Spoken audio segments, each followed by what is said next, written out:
আসসালামু আলাইকুম everyone, welcome back to Ishan's mom happiness channel. আজ বানাবো কাঁচা পেঁপের চাটনি। তার জন্য আমি একটা কাঁচা পেঁপে নিয়ে নিয়েছি। এরপর একটা গ্রেটার দিয়ে পেঁপেটাকে আমি গ্রেট করে নেব। তো খুব সুন্দরভাবে পেঁপেটাকে আমি গ্রেট করে নিয়েছি। এরপর আমি ওভেনটাকে অন করে একটা কড়াই বসিয়ে তার মধ্যে ঘি দিয়ে দিলাম। ঘিটা মেল্ট হয়ে গেলে তার মধ্যে একটা এলাচ দিয়ে দিলাম। এরপর আমি গ্রেট করা পেঁপেগুলোকে দিয়ে দিলাম। পেঁপেটাকে ঘিয়ের সঙ্গে খুব ভালোভাবে ভেজে নিতে হবে।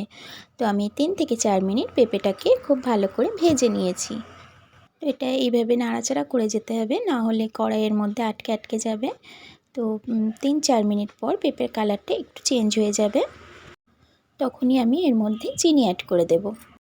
মিষ্টিটা আপনারা আপনাদের টেস্ট অনুযায়ী দেবেন। তো চিনিটা দেওয়ার পর আমি আবারও এইভাবে নাড়াচাড়া করতে থাকবো। আমি এর মধ্যে কোনো রকম পানি ইউজ করব না। এই চিনিটা মেল্ট হলে চিনির রসের মধ্যেই পেঁপেটা সিদ্ধ হয়ে যাবে। তো বেশ কিছুক্ষণ নাড়াচাড়া করার পর চিনিটা দেওয়ার পর আমি 4 থেকে 5 মিনিট নাড়াচাড়া করেছি। তারপরে আমি এখানে একটু লবণ দিয়ে দেবো। যে কোনো মিষ্টি জিনিসে লবণ দিলে তার টেস্টটা একটু বেশি হয়।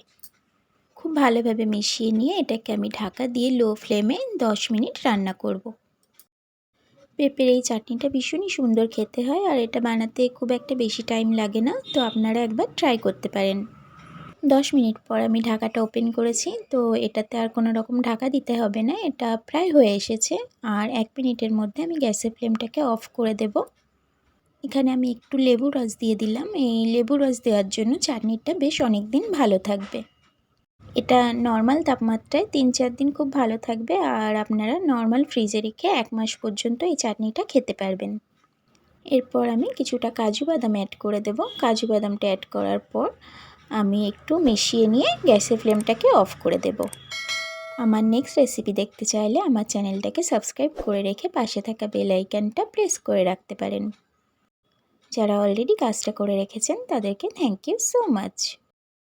পেঁপের চাটনিটা আমার একদম কমপ্লিট হয়ে গেছে। সার্ভ করে নেব। আল্লাহ হাফেজ।